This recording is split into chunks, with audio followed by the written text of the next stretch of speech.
If you're serious about history and survival knowledge, subscribe now, because what we're about to unpack is practical, tested under pressure, and still relevant today. When rationing reshaped daily life in the 20th century, families didn't just cook differently, they thought differently. Meals stopped being spontaneous. Food became strategy.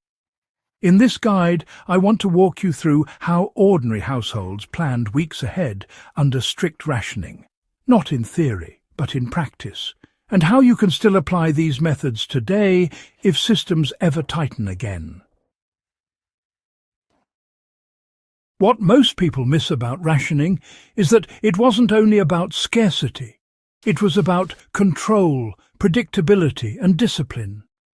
Families who thrived weren't luckier. They were more organized, more patient, and more deliberate with every decision they made in the kitchen. Why rationing forced families to think weeks ahead instead of day by day?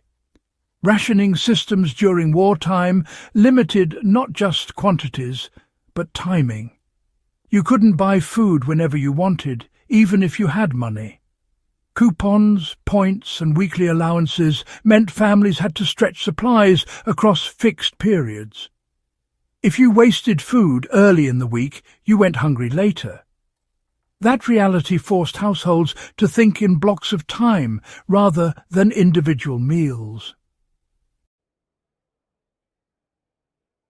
A typical family would start by mapping out an entire week, sometimes two, based on what they were allowed to purchase. They knew exactly how much meat, fat, sugar, and bread they could use. This encouraged a mindset where food was allocated before it was cooked. Today, you can apply this by setting strict weekly limits from your pantry and planning meals backward from those limits, not forward from cravings. You know, ration books weren't just tickets to food. They were planning tools, really. Kitchens sort of became planning rooms. Housewives who, carried much of this burden, would sit down with the ration book and take stock of the pantry at the same time. They'd count what they already had before deciding what to cook. This way, they avoided duplication and waste. The practical lesson here is honestly inventory discipline. Families wrote down what was available and assigned each item a purpose. Leftover bacon fat wasn't just an afterthought, it was scheduled for frying vegetables later in the week. You can actually replicate this by assigning every stored food item a future meal before you ever cook it. Nothing stays extra, you know. Here's the thing. Meals were built around calories, not recipes. Under rationing, families prioritized calories and nourishment over taste, really. Meals were planned to deliver enough energy to work long hours, often with physically demanding labor. Potatoes, bread, oats, and root vegetables formed the backbone of weekly plans because they were filling and versatile. So, this meant recipes were, flexible. Stews, pies and casseroles really took centre stage because they allowed you to swap out ingredients without the whole thing falling apart. If meat ran out, beans just took its place. If fat was scarce, water and slow cooking did the trick instead. The big takeaway here is adaptability. Instead of sticking to rigid recipes, it's better to learn the core structure of meals that can handle substitutes. Honestly, this is a survival skill, not just a culinary one.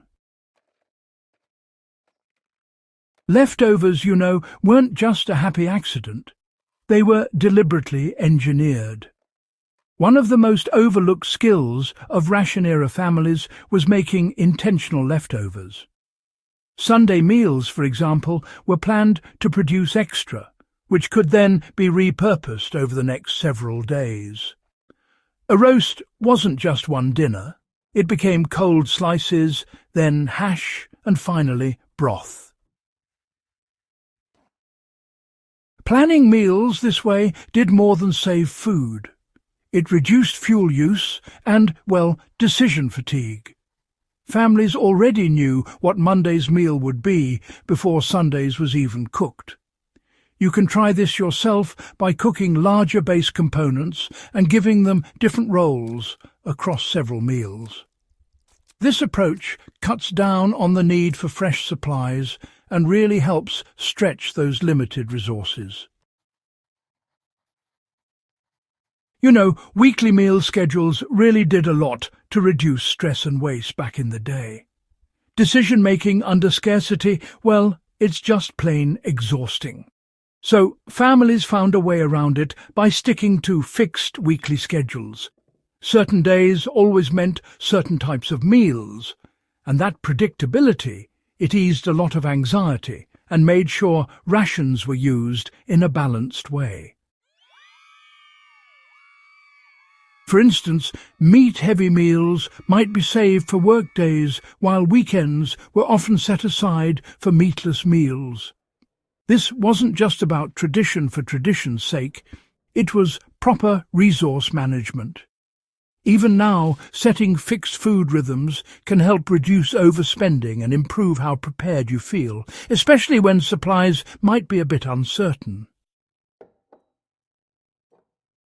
The thing is, preservation methods were absolutely vital for long-term planning. Meal planning only really worked because families preserved food aggressively. Drying, pickling, bottling and salting. These methods stretched the planning horizon from weeks into months. Home preservation was what filled the gaps when ration points ran out, making sure there was always something to put on the table. The practical lesson here is redundancy. You see, fresh food, well, it's quite fragile. On the other hand, preserved food acts as a sort of insurance, doesn't it? Even just learning one preservation method can give you a bit of flexibility when access tightens. Families who took the time to preserve food found they had more freedom in their meal plans and, importantly, less reliance on those official supply channels. What ration-era meal planning teaches modern survivalists is, honestly, more relevant than you might think. The real lesson from rationing isn't deprivation. No, not at all. It's foresight. Families accepted limits early and designed systems around them. They didn't wait to see how bad things would get. Instead, they planned as if shortages would continue. You can apply this today by, well, simulating rationing in your own household. Just limit yourself to fixed quantities for a month and plan every meal in advance. You will quickly discover inefficiencies, dependencies, and weak points in your food strategy, just like families did decades ago under pressure. So, why does this knowledge still matter? Rationing forced families to master discipline, adaptability, and long-term thinking. These weren't just abstract virtues either. They were survival tools sharpened by necessity. Understanding how people plan meals weeks ahead under rationing. It gives us more than historical insight. It gives us a blueprint for resilience. If you value this kind of deep, practical history, do consider subscribing to Iron Age Instincts. Share this with someone who takes preparedness seriously and help keep these lessons alive. History doesn't repeat perfectly, but, well, it rhymes often enough that ignoring it is a luxury we may not always have.